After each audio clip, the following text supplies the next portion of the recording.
Good afternoon, I'm Dr. Kathleen Davis. I am your interim superintendent, and today I'm here to talk about the school district budget. At the Board of Education meeting on February 13th, we rolled out a presentation on the three-part budget. We are very excited that our budget is completed and we are getting ready to prepare it to go out to voters. The good news on our budget is that it is focused on students and learning, and there's a lot of emphasis on interventions to help our students be successful in life. Most importantly, for the taxpayers, our budget will be a zero increase on the levy, which we are very excited to be able to maintain programs for students while being respectful of our taxpayers. So I do want to give you an overview today of the budget so you have a better understanding of what you'll be seeing on the budget vote date. The district has three parts to the budget. The first part is the administrative budget. What you're going to see are some swings in the overall budget from line items to line items. And the reasoning for those swings are that we are right-sizing our budget and we are truing it up where it needs to be trued up. So we did a 3-year look back on the budget so we could get some historical information on how our spending trends were. And then we did projections forward. Based on the projections forward, we were able to make the necessary changes in the budget to address future needs of where we were planning forward. So on the administrative budget, we are up 7.6%. Some highlights in the area of the administrative budget. We did some administrative restructuring to provide additional support for our principals, students, and overall operations. We're increasing our auditing services to ensure that we are compliant, and we added a full-time claims auditor position to ensure that compliance is consistent and pervasive throughout the district. In addition, we have contractual obligations under contracts that we must abide by. As aforementioned, we are truing up expenses where necessary. We did purchase cyber insurance, which is a necessary purchase for this upcoming school year to keep our data and our student information and obviously any of our administrative computer operations as closely monitored as possible. We have added a budget line item for CTE since it's new here to the district, and we are looking forward to having those CTE additions built. So in order to build those, we also need to supply those rooms with materials and equipment. Additional administrative support, secretarial support will be added to the administrative portion of the budget as well so that we continue to be well functioning as a district. The second part of the budget, which I find is probably the most exciting part of the budget, is our program component. And this is the one that directly impacts our students on an everyday basis. So we have that part of the budget is up 74.8%. Again, we saw increases in TRS and ERS at approximately 12%. We have included our systems of care, which was about $10 million that was supported under the ARP-ESSA grant.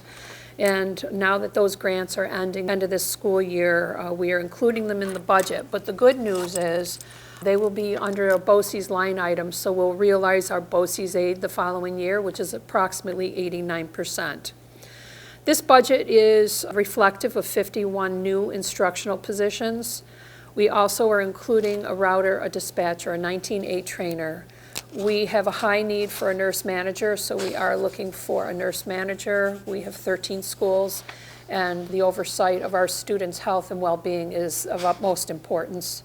Security, additional security. We are reinstating the Learning Center at Proctor, and we'll be doing in-house tutoring for our suspended students so that their learning can continue, and that we're going to be using wraparound services with our systems of care so that we can get everybody back on track. Targeted Assistance Program was started this year, and again, that was under the ESSER funds, and that's for the elementaries, where we have a team of retired teachers that come in and work with our students in all of the buildings, and the program has been such a great success that we're going to continue that effort. The third part of the budget, which is called capital, is about 17% of the budget. Inclusive in the capital, you'll see operations of plant and the maintenances of plant, employee benefits, debt service. So some highlights in that area, we have a vehicle replacement plan, and we do our own plowing here at the district, so we will be replacing 5 plow trucks.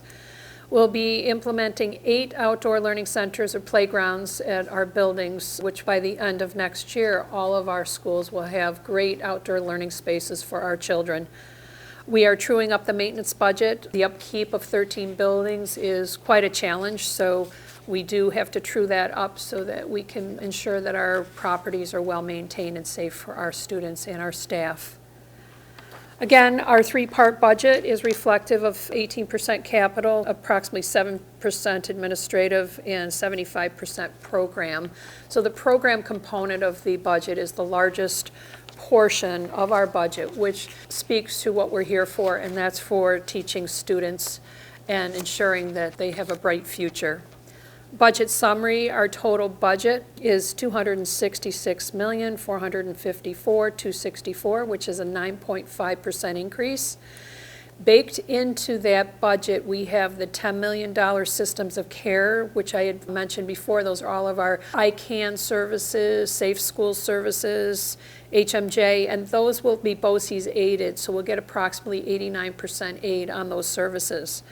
The $8 million for outdoor playgrounds and learning spaces will be a one-time purchase. It'll be a cash project, but we will get the aid over 15 years back from the state. Approximately, we get around 90% state aid on our capital.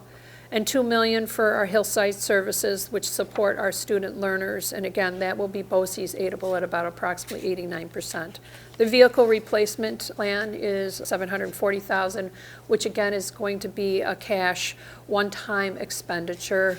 So that will get our fleet up to speed so that we can successfully maintain our program. Revenues, we have several sources of revenues. We have tax revenues, adjusted state aid, all other revenues, interfund transfers, and allocated fund balance. We are allocating from the 22-23 school year approximately $11,686,000. We're bringing that forward to the 24-25 school year to do the maintenance of vehicles, playgrounds, and outdoor learning centers, to pay for the Hillside Center and continue with our targeted assistance program. We are going to, as I mentioned, we are going to be keeping the levy flat. So we are not increasing the levy. We're not going up to the levy limit. So there will be a 0 increase on the levy. I'm very excited about the budget. The budget speaks to students and learning. There's a great deal of instructional support for our children that is so important, and we're really looking at the whole child, not just the academics, but the social and emotional pieces, and making sure our students have the appropriate facilities and learning spaces that will speak to the whole child. So this is an exciting budget. We're staying flat on the levy, and we're also enhancing our students' learning. So overall, I'm very excited, and if there are any questions, we will be answering those at the public hearing, which will be forthcoming in April, and we look forward to seeing everyone on May 21st, which is our budget vote date. Thank you. Have a great weekend.